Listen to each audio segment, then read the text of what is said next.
like, when did y'all realize, like, y'all had a shot to go to the next level? Like, how'd you know, like, or, like... Dude, I see what you're saying. Honest answer, from the time I played baseball. I said that in my interview too. It's an ignorant confidence, and that's something that you have to succeed in this game at a high level. There's, once again, I always speak in a vast generalization, so I'm not saying that this applies to every single human being that plays baseball, but if you're so confident internally about yourself in the game, you're going to handle the failure a whole lot better. And that's what I was talking about with the failure, is that like I think that what happens for most young athletes is they're not confident to begin with. So when they fail, they're basically validating the lack of confidence that they have. And if you don't have, and when I also say this, I'm not saying be a cocky person externally. That's not what I'm saying, because I'm also not a fan of that. But at the same time, if it works for you, awesome. Like, between the lines, I'll say this, in college, between the lines, I talk to the other team. And the reason why is because it gave me that extra, honestly, focus. It gave me the extra, like, this matters. Like, this is life or death. And that's something else, man. I've met so many personas. I've met so many big leaguers that have said this. Like, it's insane to me how many of them have told me this. Fultz was one of them, for instance.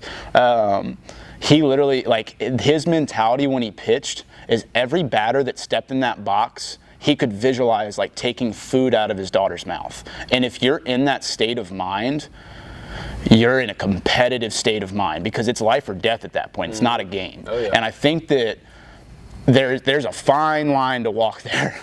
Obviously, I'm not saying like be a literal like yeah, I'm gonna, like, yeah, maybe don't be that person, but if you can internalize that, I think that, you know, Max Scherzer's a great example of that. You can see that externally on him. He, in my opinion, has one of the better mentalities as a pitcher, and there's a reason he consistently is successful in the big leagues. I don't think people realize how difficult it is, you know, and I'm not saying that it's easy to do this, but, like, succeeding in the big leagues one year is hard.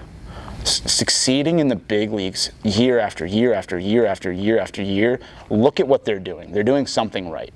And the reason why is because, once again, this game continuously gets so much information. And if you as a pitcher, if you know if the hitter knows your tendencies, if the hitter knows, you know, at what point in time, like, if you're in this count, this is your percentage of throwing this pitch, and they have a really good understanding of you as a pitcher, but you consistently can succeed in the big leagues, you're doing something right. Like, pay attention to that. And I'm not saying don't pay attention to the ones that have the good years. Look at those years and say, what did they do right? Yeah. I think that's something else. But ultimately, no, man, Flynn, I actually, truthfully, I've like, I don't know how to explain it, but you just know.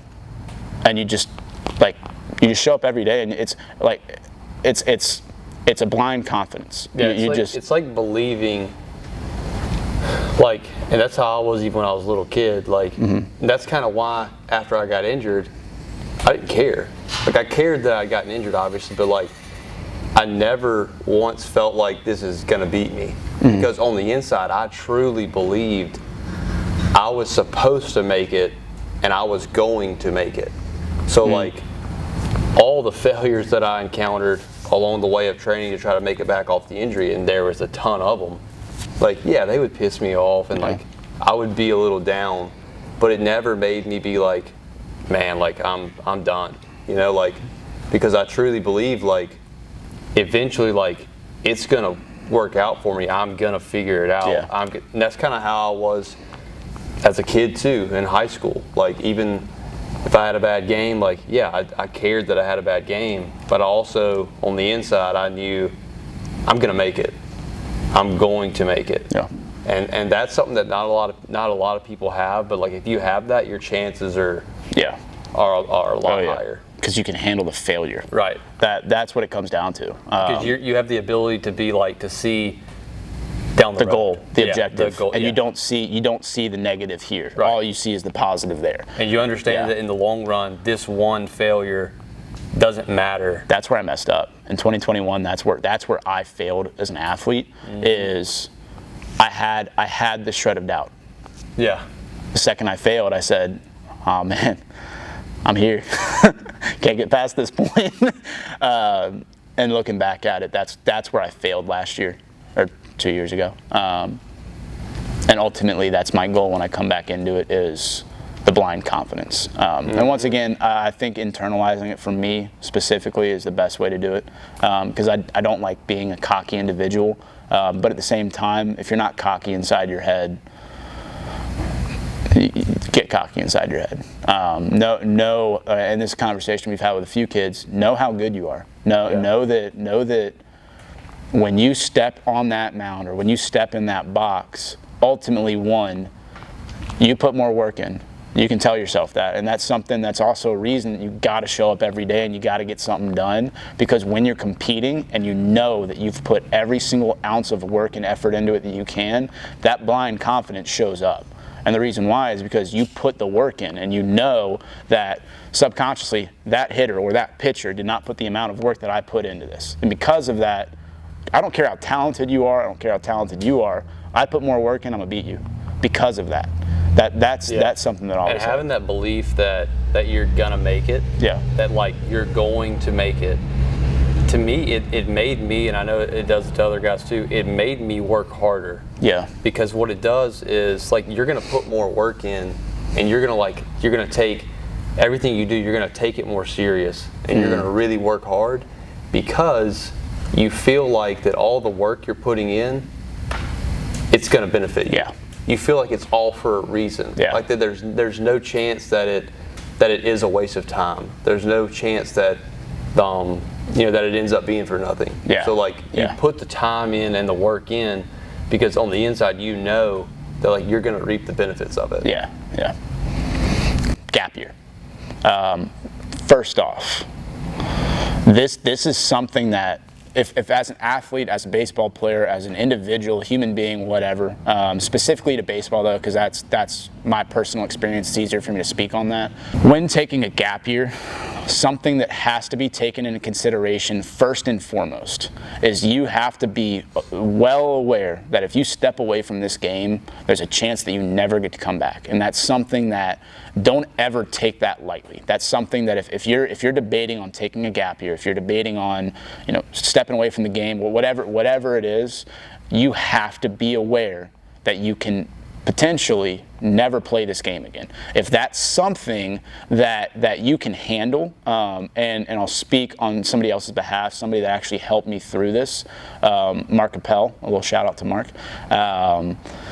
He's a very interesting story, and he really helped me in my decision. Ultimately, I love this game. I love this game more than just about anything. Ultimately, I believed deep down that it was best for my career. And once again, we're talking about that ignorance, that confidence of ignorance, of me saying, nah, I'm gonna get back one way or another. I don't really care what route it is, I'm gonna get back. But at the same time, you have to be aware. Like you do have to be aware that when and if you step away from this game, like your first question you have to ask yourself is, can I live with myself if I step away from this and I'm not able to get back into it? That if you can't honestly answer that question, in my opinion, you should not take a gap year. However, there is some great value in taking a gap year, which I'd like to discuss. What you got on it? So the value is just solely, I wouldn't say solely development. I think it plays into mentality as well. You know, if you're a guy that like you've been struggling mentally with the game, that can be time for you to work on that side of it as well. Yeah. And that's a time where you have a whole year. If you're a pitcher and say like, what's going to benefit you the most is, say it's velocity. You can get a lot done in a year. From a physicality standpoint, mobility and tissue, you have a lot of time to correct those movement inefficiencies. And then just also like you have time for pitch development, pitch design, you have time for live ABs.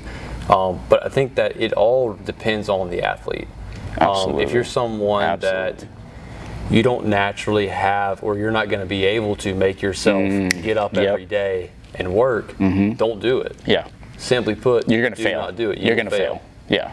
If you are the type, and you'll know on the inside. Yeah, you do. You don't have to ask anybody this. You will know. If you're the type that you can get up and you have that inside of you where you don't need anyone else to make you put the work in. If you can get up and you can go get the work done and you can make it possible, then it's something to weigh. Right. Obviously that doesn't ultimately make your decision.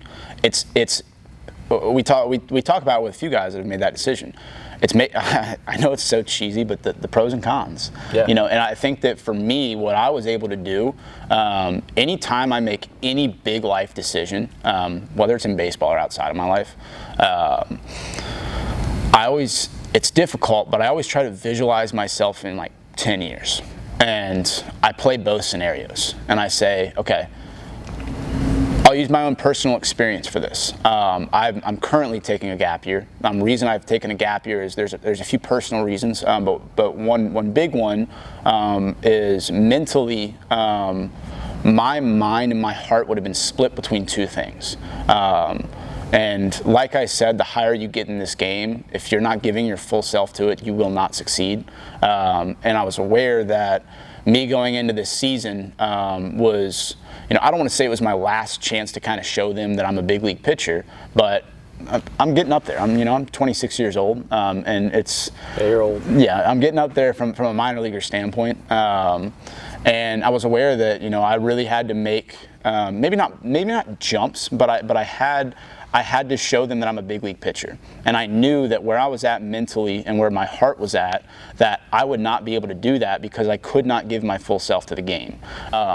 That if you're able to truly sit there and say, you know what, I can swallow this pill, I can't swallow this pill.